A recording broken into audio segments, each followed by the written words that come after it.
जय जगन्नाथ बलदेव सुभद्रा सुदर्शन की। प्रहलादेश नरसिंह देव भगवान की, पतित पावन श्री श्री गौरनिताय की, श्रील प्रभुपाद की, संवेद वैष्णव भक्तवृंद की।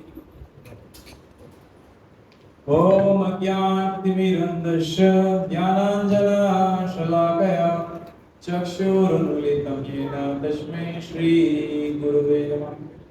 श्रीचैतन्यमनोभीष्टं स्थापितं येन भूतले स्वयं रूप कदा मह्यं ददाति स्वपदान्तिकम्।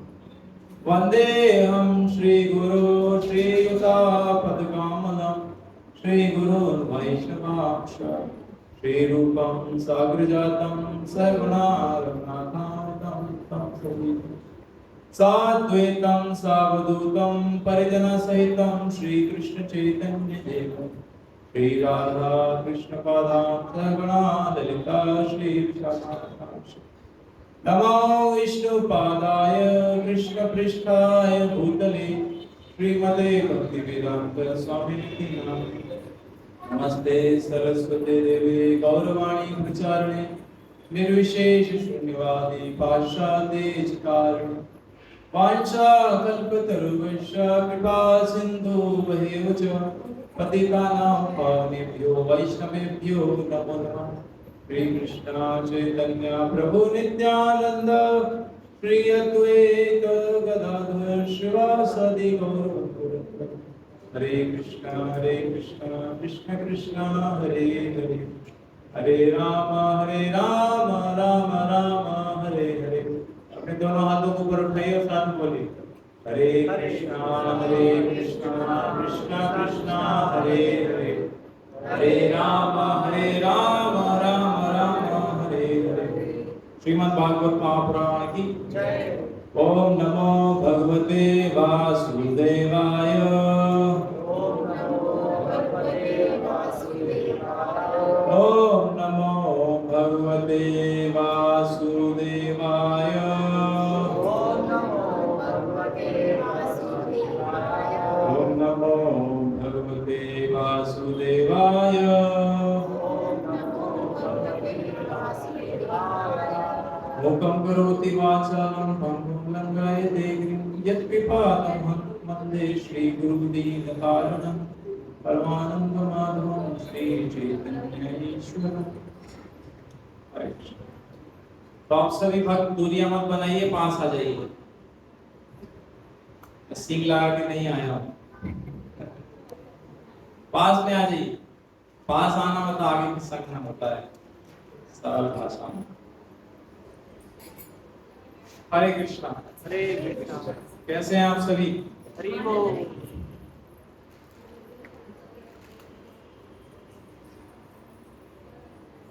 तो आज बहुत विशेष दिन है। आप भगवान के आज दर्शन कर रहे हैं। किस किस ने आज भगवान को थोड़ा अलग पाया है? कोई कुछ बताना चाहेगा आज क्या अलग लग रहा है आपको? नारायण और कुछ अच्छा होता है। चतुर्भुजी हो गया। चतुर्भुजी हो गए हैं आज। भगवान के 2 हाथ थे, अभी 4 हाथ हो गए। और कुछ नीले कलर के हो गए भगवान। पहले कैसे थे? सावले। पहले सावले, ब्लैक इज कॉम्प्लेक्शन। अभी नीला कलर हो गया, नील माधव। और कुछ? और क्या अलग लगा? दर्शन किया भगवान, क्या अलग लगा? पहले भगवान 2 हाथ से कृपा कर रहे थे, अभी भगवान 4 हाथ से कृपा कर रहे। तो आज जो आया है उसको आज डबल कृपा मिलने वाला। हरि बोल। रोज जितनी मिलती थी उसका आज हाथ डबल हो गए ना, तो कृपा भी आज डबल हो गई। अब लोग बैठ सकते हैं। तो आज कथा में रविवार सत्संग कार्यक्रम में आप सभी भक्तों का हम बहुत बहुत हार्दिक स्वागत करते हैं। और आप लोग रविवार का आज दिन पे घर में बहुत कुछ कर सकते थे, घूमने फिरने जा सकते थे, लेकिन आप सब लोग समय निकाल के आए हैं। हालांकि हमारे कई भक्त जो है वो उज्जैन भी गए हैं, बहुत कुछ भक्त कम लग रहे हैं। तो आज हम चर्चा करें। हमारा ये जो नीमच शहर है, जो नीमच क्षेत्र है, ये मालवा प्रांत के अंदर, मालवा क्षेत्र के अंदर आप सभी को जानकारी है। और मालवा क्षेत्र जो है, मालवा क्षेत्र की पहले जो राजधानी हुआ करती थी वो क्या थी? अवंतिका। अवंतिकापुरी उज्जैन। तो अवंतिकापुरी उज्जैन एक बहुत विशेष तीर्थ स्थल है जहां भगवान की कई कई लीलाएं हुई। भगवान स्वयं कृष्ण और बलराम स्वयं अवंतिकापुरी में आए और उन्होंने क्या किया? शिक्षा ग्रहण। कौन थे उनके गुरु जी? सांदीपनि मुनि। सांदीपनि मुनि जो है गुरु जी, उनके अंदर उन्होंने रहते हुए 64 दिनों के अंदर 64 कलाएं सीखी। हालांकि भगवान के अंदर जो कलाएं हैं, भगवान के अंदर जो गुण हैं, ये 64 नहीं, वो तो अनंत है। हरि अनंता, हरि कथा अनंता, हरि गुण। लेकिन फिर भी साधारण अगर दृष्टिकोण से देखते हैं तो 64 मुख्य प्रकार के भगवान के अंदर कलाएं हैं, 64 मुख्य भगवान के अंदर आते हैं। तो इस अवंतिकापुरी भगवान ने, आप में से किसने दही जमाया है घर पे? हाथ खड़ा कीजिए। माता लोगों ने तो सब नहीं जमाया होगा, दही तो जमाया है कि नहीं जमाया? सभी ने जमाया। दही कैसे जमाते हैं, कोई बता सकता है? क्या करते हैं कि दही जम जाता है? दूध में जामुन डाल देते हैं और रातों रात लास्ट रातों रात वो जो दूध है उसमें थोड़ी सी जामुन डाल दिया आपने, इतनी सी, और पूरा पूरा दही बन गया। विचित्र लगता है कि नहीं? विचित्र है कि नहीं? सोचिए, भगवान की प्रकृति इतनी विचित्र है, भगवान की लीला इतनी विचित्र होगी। इसीलिए जो है भगवान की अनेक अनेक लीलाएं आती हैं और वो सब हमें वेद शास्त्र के अंदर से देखने को प्राप्त होती है। और जब इनको हम भक्तों के मुख से श्रवण करते हैं तो हमारे हृदय के अंदर भगवान के प्रति जो प्रेम है उसका वास्तविक प्रकाश आता है, वास्तविक प्रकाश आता है। तो भगवान जगन्नाथ जी तो स्वयं आ चुके हैं यहाँ पे इस धराधाम में कृपा देने के लिए, लेकिन क्या हम सब लोग तैयार हैं?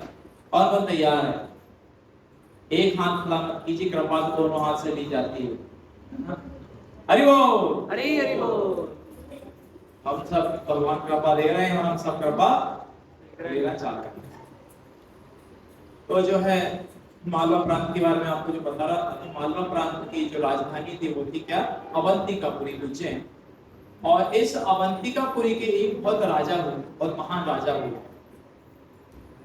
इन सब का नाम बहुत फेमस राजा, किसी को पता है कौन राजा हुए अवंतिकापुरी? पता किसी को? राजा इंद्रद्युम्न। राजा इंद्रद्युम्न अवंतिकापुरी के एक बहुत महान राजा हुए और इन्होंने इस अवंतिकापुरी को न और भगवान की लीलाओं को संपूर्ण जगत में फैलाने का एक बहुत ही विशेष योगदान पाया। यह भी हम देखेंगे किस प्रकार से। तो राजा इंद्रद्युम्न जब अवंतिकापुरी में थे तो क्योंकि भगवान के भक्त हैं, कौन है ये? भगवान के भक्त। तो भगवान का भक्त क्या चाहता है इस जीवन के बाद? भगवत प्राप्ति चाहता है, भगवान से मिलना चाहता है, आत्म साक्षात्कार करना चाहता है, भगवान के धाम वैकुंठ में वापस जाना चाहता है।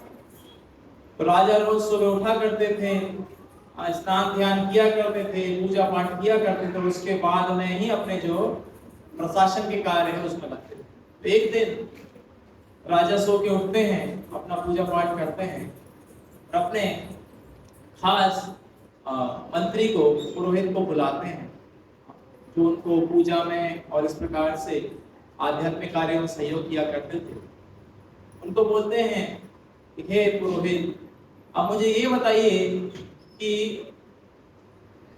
भगवान से को अगर डायरेक्ट आमने सामने अगर देखना है तो कहाँ जाया जाए? कहाँ जाएंगे हमें भगवान डायरेक्ट देखने को मिलते हैं?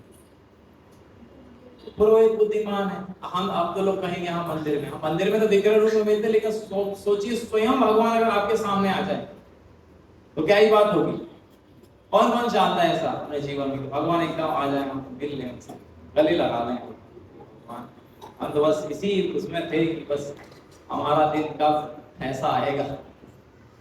तो राजा पुरोहित को इस प्रकार से बताते हैं। तो जो पुरोहित है काफी बुद्धिमान है, राजा के बहुत खास हैं। तो उस समय जितने भी तीर्थ यात्री हैं, जितने भी साधु संत, अब देखो साधुओं का काम जैसे बहता पानी और चलता साधु। साधु का काम क्या है? आज इधर तो कल उधर। दुनिया में सबसे ज्यादा जो चीज है जिसने देखी वो कौन है? वो तो साधु है, वो तो तीर्थ में जाने वाला व्यक्ति है। ऐसे बताते हैं तीर्थी कुर्वन्ति तीर्थानि। तीर्थ को भी जो पवित्र करते हैं। हम सब लोग तीर्थ क्यों जाते हैं? हम लोग क्यों जाते हैं? यमुना में स्नान करेंगे, गंगा में स्नान करेंगे, वृंदावन जाएंगे, मथुरा जाएंगे, काशी जाएंगे, प्रयाग जाएंगे। क्यों जाएंगे? पवित्र होने के लिए जाते हैं।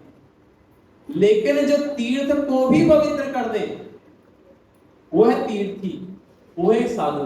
तीर्थी कुर्वन्ति तीर्थानि, जो तीर्थों को पवित्र कर दे वो है तीर्थ। तो इन्होंने एक अच्छी लंबी चौड़ी मीटिंग बुलाई इसी प्रकार से। 1500 स्क्वायर फीट का हॉल था जगन्नाथ मंदिर में।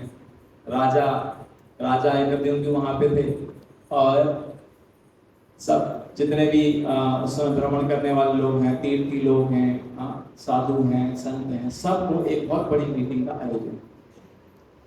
उनसे पूछा, अच्छा आज सभी लोगों ने तो इतने सारे तीर्थों को देखा है, इतने सारे आप लोग जगह अलग अलग जगह पे गए हुए हैं, ऐसी कौन सी, क्या आप में से कोई बता सकता है ऐसी कौन सी जगह जहां पे भगवान का डायरेक्ट एकदम साक्षात्कार हो जाए, डायरेक्ट भगवान को देखने को? सब शांत है। हाँ तो गए हैं, लेकिन आमने सामने डायरेक्ट भगवान का दर्शन हो जाए, भगवान पूर्ण पुरुषोत्तम भगवान है, ऐसी कौन सी? एक बहुत ही महान संत थे, बहुत महान भक्त थे भगवान, वो हाथ खड़ा करते और बताते हैं कि एक जगह है, जगह का नाम है क्या? उत्कल। क्या नाम है? उत्कल। उत्कल पहले जो उड़ीसा राज्य है दक्षिण की तरफ, उज्जैन से दक्षिण की तरफ उत्कल आएगा।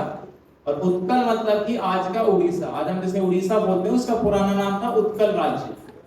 तो उत्कल राज्य में आप जाएंगे तो वहां पे एक बहुत ही विशेष पर्वत है जिसका नाम है नीलाद्रि पर्वत। समुद्र के किनारे वहां पे भगवान विराजित हैं। वहां पे अगर आप जाएंगे तो आपका जीवन धन्य हो।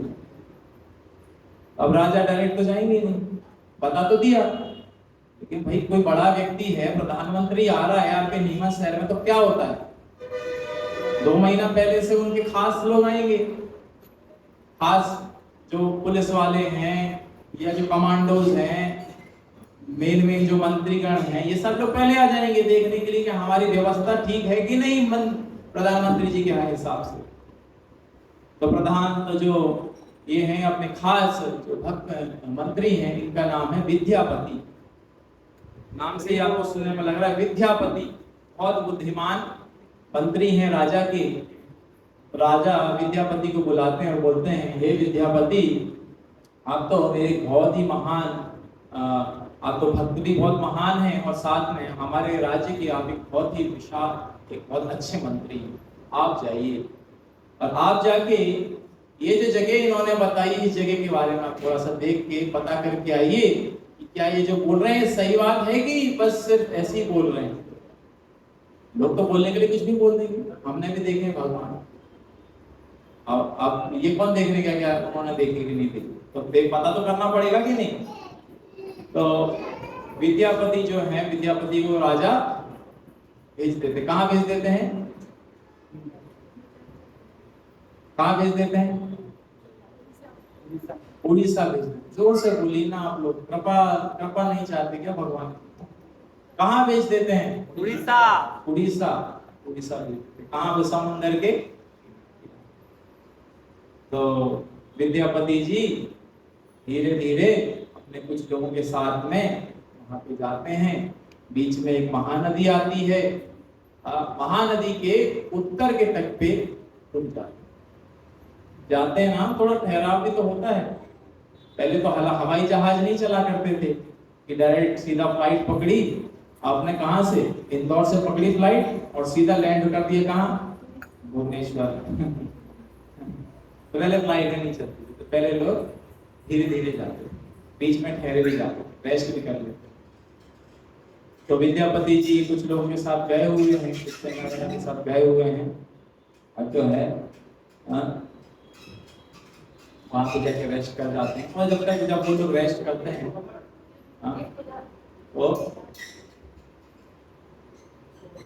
वो जो है सब लोग वहां रुक जाते हैं, विद्यापति आगे चल पड़ते हैं। जैसे जैसे ये आगे जाते हैं इनको खूब सारे घरे गहने और जंगल दिखाई पड़ते। पहले सब जंगल ही था वहां पे, उत्कल के क्षेत्र में ज्यादातर सिर्फ जंगल ही थे, जंगल दिखाई पड़ते हैं। अच्छा, वहां पे एक बहुत विशाल पर्वत भी दिखाई पड़ता है नीले कलर का, इसे नीलाद्रि पर्वत बोलते हैं। हाँ, ये तो वही पर्वत है जिसके बारे में बताया था। सब कुछ जैसा जैसा उन्होंने बताया था वैसा वैसा इनको। अच्छा, उन्होंने एक चीज और बताई थी, जानना चाहेंगे क्या? ये बहुत विशेष बात है। भगवान से जो मिलाएगा वो भी तो कोई आदमी होना चाहिए ना वहां।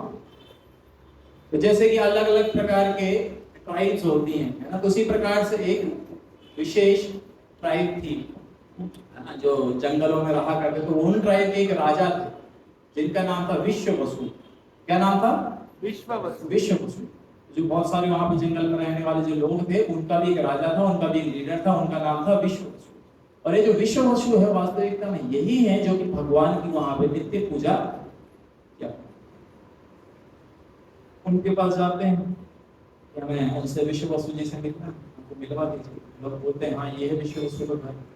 विश्ववसु के घर पहुंचते, विश्ववसु जी से मुलाकात होती है और उनको फिर जो अपना पूरा ब्यौरा है किस किस उद्देश्य से आए हैं, राजा इंद्रद्युम्न की क्या इच्छा है, भगवान का साक्षात्कार करना चाहते हैं, हमको पता चला है कि आपके इस उत्कल क्षेत्र में या विशेष जगह पे भगवान साक्षात दर्शन देते।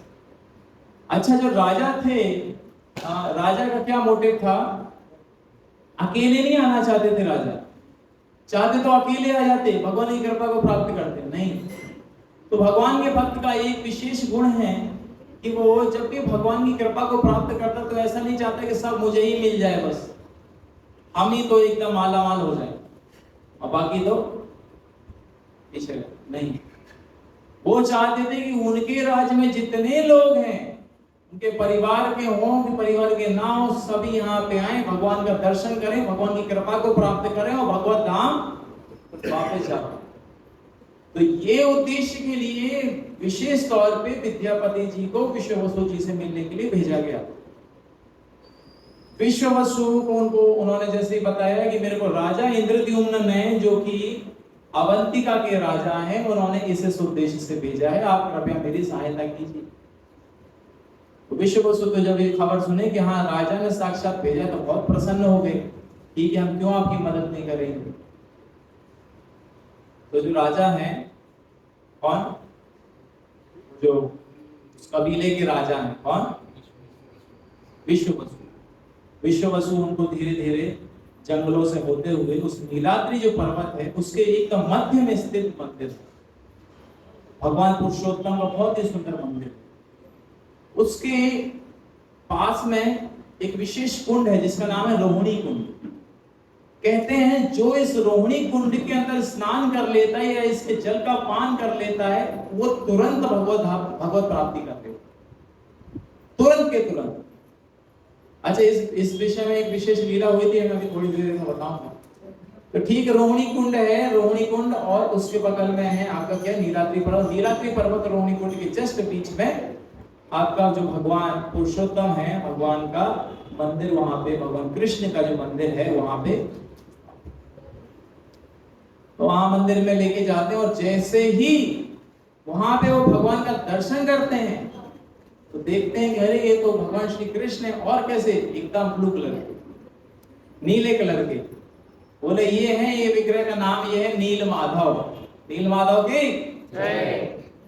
भगवान नील माधव के दर्शन हुए और नील माधव बहुत सुंदर वेश में दर्शन दे रहे हैं। भगवान के पीछे शेषनाग है, भगवान के बगल में लक्ष्मी जी स्वयं वहां पे बैठी हुई हैं, भगवान की सेवा कर रही हैं। ये देख के विद्यापति तो स्वयं ही भक्त है, इंद्रदेव तो भक्त है ही, विद्यापति भी भक्त है, पहले से ही भक्त है। देख के इतना उनको मंत्रमुग्ध हो जाते हैं, आंखों से टप टप करके आंसू बहने लगते।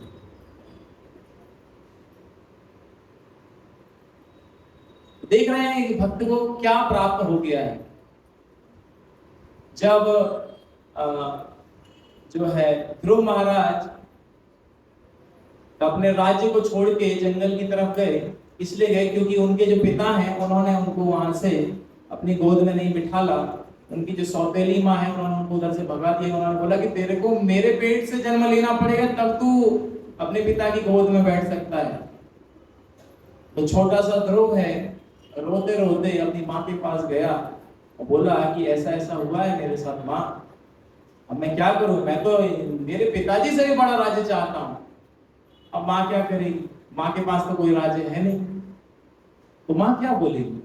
माँ ने बोला देखो बेटा, मैं इस स्थिति में तुम्हारा कुछ नहीं कर सकती, लेकिन हाँ एक चीज मैंने जरूर सुनी है, अगर आपको किसी भी चीज की आवश्यकता है, कोई भी चीज चाहिए, तो भगवान नारायण के पास आपको जाना चाहिए। और लोग ऐसा किए हैं और उनको वो चीज प्राप्त हो जाती है। छोटा सा ध्रुव है 5 साल का, अब उसको क्या पता कि भाई नारायण, उनको लगा हाँ जैसे हम मिल लेते हैं किसी से, ऐसे हम मिल लेंगे नारायण से, उनके पास जाके बोलेंगे कि नारायण हमको ये चाहिए। तो बोले माँ नारायण कहाँ मिलेंगे? बोले मैं भी नहीं मिली आज तक, मैंने सुना है कि साधु संत लोग जंगलों में जाते हैं और जंगल में जाके वहां तपस्या करते हैं, वहां पे उनको नारायण के दर्शन प्राप्त हो। अच्छा ठीक, कहाँ है हमारे आसपास में जंगल? उस तरफ है जंगल। छोटा सा बालक है, क्षत्रिय परिवार में उसका जन्म हुआ है, एकदम खूब गुस्सा है, वो बड़ा राज्य चाहिए, चलना चालू कर देता है जंगल की तरफ। 5 साल का बालक, उसको राज्य चाहिए विशाल, पिताजी से बड़ा। सोचिए आप, जंगल में जा रहा तपस्या करने के लिए, रास्ते में उनको मिल जाते नारद मुनि, नारायण नारद मुनि मिल जाते, बोले बेटा यहाँ कहाँ घूम रहे हो, तुम्हारी तो खेलने कूदने की उम्र है, कहाँ तुम जंगल में घूम रहे हो? बोले आप कौन है? बोले मैं हूँ नारद मुनि। तो ऐसी ऐसी बात है। बोले क्या हो गया? बोले मुझे मेरे पिताजी से बड़ा साम्राज्य चाहिए, सिर्फ पिताजी से नहीं, हमारे जितने वंशावली में जितने लोग हुए हैं सबसे बड़ा साम्राज्य चाहिए मुझे। बोले वो सब बेटा ठीक है, तुम देखो गुस्सा वुस्सा हो गए, वो सब उस समय की बात है, घर जाओ, वहां पे थोड़ा खेलो कूदो, पढ़ाई लिखाई करो, अभी बाद में थोड़ा आना, अभी ये उम्र नहीं है। नारद मुनि को ध्रुव महाराज बोलते हैं मुनिवर, मैं आपके हाथ जोड़ता हूँ, आपका सम्मान करता हूँ, अगर आप मुझे मदद कर सकते हैं तो ठीक है, नहीं तो आप अपने रास्ते जाइए और मैं अपने रास्ते। हम नारद मुनि सोचिए, नारद मुनि तो टेस्ट ले रहे थे कि मैं भी देखूं कि इस बालक में कितनी है दम और कितना है कम। तो नारद मुनि के टेस्ट में पास हो गए, बोले ठीक है चलो बेटा मैं तुमको शिक्षा प्रदान करूंगा कि कैसे नारायण की प्राप्ति हो सकती है। तो फिर उन्होंने उनको बताया कैसे आपको पत्तों में जीवन यापन करना है, धीरे धीरे फिर सिर्फ पानी पे ये करना है और धीरे धीरे सांस भी लेना पड़ना है। तो 6 महीने के अंदर सोचिए, एक पैर पे खड़े रहे, एक पैर की भी एक उंगली पे। आज हमसे कोई बोल दे दोनों पैर पे खड़े रहो 2 घंटे, उसमें तो अरे प्रभु जी पैर दर्द हो रहा है। सोचो 5 साल का बालक है, पैर की एक उंगली पर 6 महीने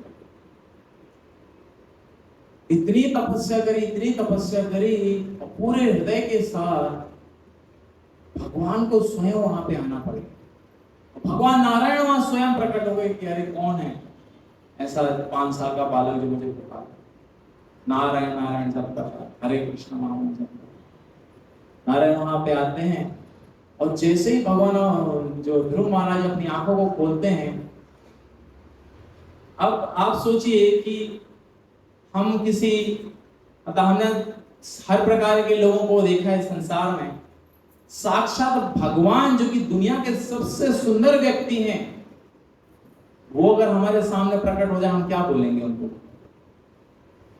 आंखें फटी की फटी रह जाएगी हमारे, हम क्या ही बोल पाएंगे। यही ध्रुव महाराज के साथ हुआ। ध्रुव महाराज की आंखें पूरी फटी की फटी रह गई, मुंह में जो बोलना चाह रहे थे, तो जो इच्छा व्यक्त करना चाह रहे थे कि मुझे राज्य चाहिए, सब गायब।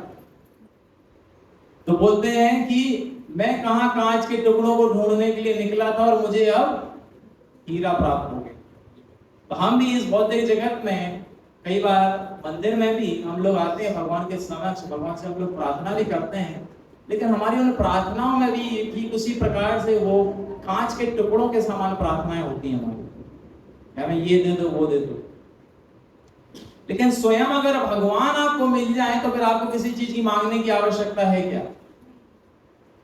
है ना? ये तो वही बात हुई कि आप अंबानी जी के पास गए और अंबानी जी से बोल रहे हैं कि अंबानी जी मुझे आप अपनी कंपनी में 1 लाख रुपए की नौकरी दे दीजिए। और अंबानी जी आपसे बोले हैं कि तुम जो मांगना है वो मांग लो, और हम मांग क्या रहे हैं? 1 लाख रुपए की नौकरी। अरे भाई, हम अंबानी जी से बोल सकते हैं अंबानी जी हम आप ही के साथ रहना चाहते हैं, है कि नहीं? तो भगवान के साथ रहने से, भगवान से संगति प्राप्त करने से, भगवान का दर्शन प्राप्त करने से हमारी जो चीजें हम सोच भी नहीं सकते वो सब ऑटोमेटिकली मिल जाती हैं। और यही भगवत गीता के अंदर भगवान कृष्ण अर्जुन को बताते हैं कि हे अर्जुन, जो तुम्हारे पास है उसकी मैं रक्षा करूंगा, और जो तुम्हारे पास नहीं है वो तुमको दूंगा मैं। जो नहीं है वो सब दे दूंगा मैं तुमको, तुम्हें भी नहीं पता तुम्हारे पास क्या नहीं है, मुझे सब पता है। तो भगवान हमको सब कुछ देने के लिए बैठे हैं, लेकिन हमारे अंदर वो एक सही प्रकार के भक्त का मनोभाव होना चाहिए। जैसे कि हम अभी राजा इंद्रद्युम्न में, विद्यापति जी में और ध्रुव महाराज के हम इनके किरदारों में देखते हैं। तो ये शास्त्र की जो बातें हैं, शास्त्र की जो कथाएं हैं, कोई काल्पनिक कथाएं नहीं है। इन कथाओं को, इन संदेशों को अगर हम स्वयं अपने जीवन में उतारेंगे तो हमारे जीवन में भी वही प्रभाव आएगा जो कि विद्यापति, इंद्रद्युम्न महाराज और ध्रुव महाराज के जीवन में आएंगे। तो आप में से कौन कौन चाहता है, दोनों हाथों को जोर से ऊपर उठाइए, हरे कृष्ण मामा बोलिए, जो कि भगवान की कृपा प्राप्त करना चाहते हैं। जोर से ऊपर उठाइए, जोर से मतलब एकदम ऊपर बोलिए, हरे कृष्णा कृष्णा कृष्णा हरे हरे, हरे राम राम राम हरे हरे। तो संसार में कभी किसी चीज के लिए भी आवश्यकता हो, किसी के पास जाने की आवश्यकता नहीं, सिर्फ एक व्यक्ति के पास आना, वो है आपके जगन्नाथ जी नीमच में पधारे और 4 हाथ करके दे रहे हैं आज, बोले ले जा बेटा, तेरे को जो लेना है ले जा। अब आप यहाँ पे आए हैं तो आप सोच लीजिएगा कि आपको क्या चाहिए। प्रार्थना सोच समझ के कीजिएगा, ठीक है? वापस आते हैं इंद्रदेव महाराज की कथा पे। तो रोहिणी कुंड का वो तट है, रोहिणी कुंड है और नीलाद्रि पर्वत है, उसके बीच में नील माधव भगवान साक्षात विराजित हैं। और जब वहां उनको विद्यापति जी भोग लगाया करते थे, भगवान स्वयं वहां उसको खा रहे। आप लोग अपने घर में भोग लगाएं कभी भगवान को? कौन कौन लगाया है? कम से कम 70% जनता लगाई। किस किस ने आज तक भगवान को स्वयं डायरेक्ट खाते हुए देखा? नहीं देखा। तो भगवान खाते कि नहीं खाते? कौन कौन बोलता खाते हैं? कुछ लोग कभी कंफ्यूज हैं, हम भोग तो लगाते हैं, लेकिन नहीं खाते। अगर हम पूरे हृदय के साथ, पूरे प्रेम के साथ, विनम्रता से भगवान को हाथ जोड़ के आवेदन करके भोग लगाएंगे, भगवान जरूर लेंगे। ऐसा मैं नहीं बोल रहा, बोले प्रभु जी ऐसा आप बोल रहे हो, नहीं मैं नहीं बोल रहा। भगवान स्वयं गीता के अंदर बोलते पत्रम पुष्पम फलम तोयम यो मे भक्त्या प्रयश्यति। भक्ति भाव से अगर तुम एक पत्ता भी देते हो, एक फूल भी देते तो भी मैं उसको ले लेता। तो आप लोग तो अच्छा खासा प्लेट में सजा के देते हो, ऐसा मैं अपेक्षा करता हूँ। ऐसा नहीं करते होंगे अपने लिए 56 भोग बनाते हैं और भगवान को चलाते ये भी होता है कि नहीं? बोले खुद तो बढ़िया एकदम रसमलाई, रबड़ी और पकवान, पूरी, सब्जी, पनीर ये वो खाएंगे और भगवान को भोग लगा देंगे। हाँ ले आ बेटा, वो पास की दुकान से 20 रुपए के चने ले आ चिरौंजी, भगवान को भी कर देते, एहसान कर देते। भगवान का भक्त है, भगवान को अच्छा खिलाता है, खुद चना चिरौंजी खा के भी चीज। तो रोहिणी कुंड बहुत विशेष स्थल है और वहां पे साक्षात विद्यापति जी ने देखा वो जितने पर्वत थे ना, जितने वृक्ष थे वहां पे उस पर, वो जो मंदिर के क्षेत्र में वो सारे जो वृक्ष थे वो कल्प वृक्ष थे। कल्प वृक्ष का अर्थ क्या है? कल्प वृक्ष माने जो इच्छा करोगे वो पूरी हो जाएगी। उसको बोलोगे कि मुझे एक बड़ा सा बंगला दे दो तो बंगला दे दो, जो मांगोगे वो दे देगा। ऐसा ये होता है कल्प वृक्ष। खूब सारे कल्प वृक्ष थे, उस कल्प वृक्ष पे एक कौवा बैठा हुआ है। क्या बैठा हुआ है? कौवा देखा है, काले कलर का होता है शायद, वही मैं आपको सोचा पूछ लेता हूँ, देखा ही नहीं कौवा। कलयुग में कौवे भी कम होते जा रहे हैं क्या बढ़ते जा रहे हैं? कम। तो कौवा बैठा है, कौवा वहां से एकदम से पता नहीं उसको क्या होता है, पैर में चोट लगती क्या होता है, गिर जाता है उसी जो रोहिणी कुंड है उसके अंदर। और विद्यापति देख के एकदम चौंक जाते। उसके बाद क्या होता है, जैसे वो कौवा उसके अंदर गिरा पानी के अंदर, तुरंत एकदम चतुर्भुज रूप ले ली। अभी तो विश्व वस्तु ने और इन्होंने सबने बताया था जो पहले मिले थे कि वहां पे जो भी उसके जन्म प्रभावित होता है उसको वैकुंठ लोक की प्राप्ति होती है। वैकुंठ में जो भी जितने भी लोग हैं सबके 4 हाथ हैं। अभी है किसी के 4 हाथ? मेरे तो 2 ही। तो 4 हाथ उधर को हो जाए, चतुर्भुज रूप वहां पर लेते। इतना ऐसी विशेष जगह है। वहां पे जाते हैं और भगवान के खूब सुंदर दर्शन होते हैं और फिर वहां से वो फिर वापस लौट जाते हैं खूब अच्छे उसके साथ में। हालांकि वो लौटना नहीं चाहते हैं।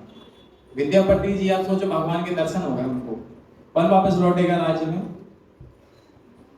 मतलब मैं होता तो शायद नहीं लौटता, वो भी लौटना नहीं चाह रहे। बोले ये जब कौवा है, कौवा इसके अंदर गिर गया, इसको भगवत प्राप्ति हो गई, तो मैं अभी तुरंत कूदता हूँ इसके अंदर, तुरंत छलांग लगाता हूँ। वैसे बस उनको पकड़ लेते हैं, अरे रुक जा भाई, अभी मत कूद। बोले क्यों क्यों, अभी मुक्ति हो जाएगी मुझे, मैं बहुत परेशान हूँ। अरे तुम्हारी तो मुक्ति हो जाएगी, वहां राजा इंद्रद्युम्न और इतने सारे लोग तुम्हारी प्रतीक्षा कर रहे हैं, तुम तो एक सेवा करने के लिए आए, वो सेवा तो करो जाके। अच्छा ठीक। तो वापस लौटते हैं, वापस जाते हैं राजा इंद्रद्युम्न के पास और राजा इंद्रद्युम्न को फिर बताते हैं। राजा इंद्रद्युम्न ये सुन के बहुत प्रसन्न होते हैं और सारी तैयारियां चालू कर देते हैं। जितने भी लोग हैं उन सबको लेके चलते हैं। तो इसी प्रकार जब हम मंदिर में आते हैं भगवान के दर्शन करने के लिए, नील माधव के दर्शन करने के लिए, तो अकेले कभी नहीं आना चाहिए। अकेले आना मतलब सिर्फ अपने विषय में सोचो।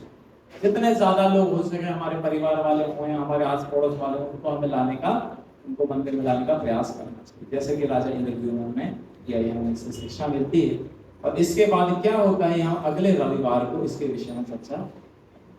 तो जो आगे जानना चाहते हैं कि राजा इंद्रद्युम्न के साथ क्या हुआ और क्या क्या अड़चने आई और नील माधव जो भगवान है वो कैसे जगन्नाथ जी का रूप धारण कर लिए, वो सब स्टेप हरि बोल। तो अगले रविवार को ये मिलेगा। और अगला रविवार जो है बहुत विशेष दिन है। विशेष दिन क्यों है? क्योंकि लगभग 2 साल और 8 महीने में एक बार, इतना लगभग बता रहा हूं, 2 साल 8 महीने में एक बार पुरुषोत्तम मास आता है। पुरुषोत्तम मास जिसे कि अधिक मास भी बोला जाता है, एक्स्ट्रा। 12 महीने होते हैं ना एक साल में, लेकिन ये एक्स्ट्रा है, ये एक्स्ट्रा मंथ। और इसका नाम है पुरुषोत्तम। पुरुषोत्तम तो भगवान का नाम है, तो भगवान ने इस महीने को स्वयं अपना नाम दे दिया। बोले मेरे अंदर जितने गुण है ना, वो सब इस महीने के अंदर गुण है। कार्तिक महीने के विषय में आपने सुना होगा ना, कार्तिक में हम लोग भगवान का दीपदान करते हैं, अलग अलग सेवा करते हैं, अलग अलग बहुत कुछ करते हैं, दान देते हैं, गौ सेवा करते हैं और जप करते हैं, भजन करते हैं। और जो कार्य, जो आध्यात्मिक कार्य आप कार्तिक के महीने में करते हैं, उसका 100 गुना ज्यादा फल आपको प्राप्त होता है साधारण समय की अपेक्षा में। लेकिन पुरुषोत्तम के महीने में जो भी आप कार्य करते हैं उसका 1000 गुना ज्यादा फल प्राप्त होता है। हरि बोल, हरि बोल। कुछ नहीं है, एक माला मतलब 1000 माला के बराबर हो जाएगी पुरुषोत्तम महीने में। कितना, कितनी माला के बराबर हो जाएगी? 1000। एक बार हरे कृष्ण महामंत्र बोला ना आपने, तो आपका 1000 बार महामंत्र हो गया। कितनी खुशखबरी की बात है। एक बार भगवान की सेवा करिए, 1000 बार भगवान की सेवा के बराबर हो जाएगी। इतना महान ये महीना है, पुरुषोत्तम महीना, जिसको भगवान ने स्वयं अपना नाम दिया है। तो 17 तारीख यानी कि अगले रविवार से, आज 10 तारीख है, अगले रविवार से प्रारंभ हो रहा है। तो इस दिन से अगले 1 महीने तक आप लोग प्रयास कर सकते, जितना ज्यादा से ज्यादा हम लोग भगवान की सेवा कर सकें, किसी भी प्रकार से, तन से, मन से, धन से, किसी प्रकार से हम भगवान की सेवा करें। और ये एक बार चला जाएगा तो फिर 3 साल के बाद आएगा। कितने साल के बाद?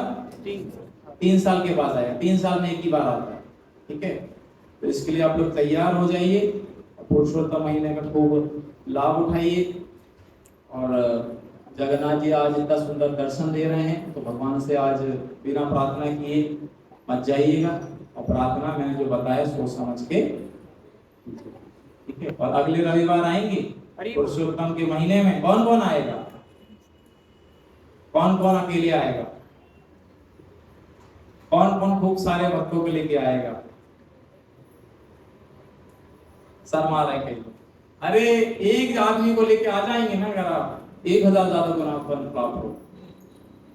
ठीक है, तैयार हैं सभी? हरि बोल। कौन कौन 10 जनों को लेके आए? एक माता जी हाथ खड़ी। और कौन कौन 5 जनों को लेके आए? 5 को ले आए। 5 अच्छे से हाथ खड़ा करो ना। 1 2 3 4 5 6 7 8 और बस 8। तो 8 जन 5 जन। अच्छा, कौन कौन 2 जन को लेके आए? कौन कौन 2 जन को लेके आए? अच्छा, अपने अलावा बोलना है। बोले एक मैं एक साथ। अच्छा, कौन कौन कम से कम 1 जन को लेके आएगा? अब इतना तो करो, ठीक है। जो बाकी बचे थे उन्होंने हो गया। कौन कौन कम से कम खुद आएगा? तो इस प्रकार से पुरुषोत्तम मास का विशेष ये व्रत प्रारंभ हो रहा है। इसमें हम लोग कुछ संकल्प ले सकते हैं कि हम ज्यादा से ज्यादा माला का जप करें, ज्यादा से ज्यादा भक्तों का संगति करें, ज्यादा से ज्यादा ग्रंथों को पढ़ें, भगवान की सेवा करें, मंदिर आए, है ना। और इससे हमारे जीवन में लाभ ही लाभ प्राप्त होगा। और इंद्रद्युम्न महाराज की अब जो विशेष कथा जो प्रारंभ होने वाली, इसके बाद से कैसे जगन्नाथ जी का प्राकट्य हुआ, ये हम अगले रविवार को ठीक जो है 7 बजे, हर रविवार को 7 बजे होता है ना कार्यक्रम, 7 बजे हम लोग सुनेंगे। अभी हम लोग जो है कीर्तन, ठीक है। पुरुषोत्तम मास की जय। भगवान श्री नील माधव की जय। चंदन यात्रा महामहोत्सव की जय। जगन्नाथ बलदेव सुभद्रा सुदर्शन की जय। पतित पावन श्री श्री गौर निताय की, नरसिंह देव भगवान की, श्री प्रभुपाद की, संवेद वैष्णव भक्तवृंद की, निताय गौर प्रेमानंदे हरि बोल।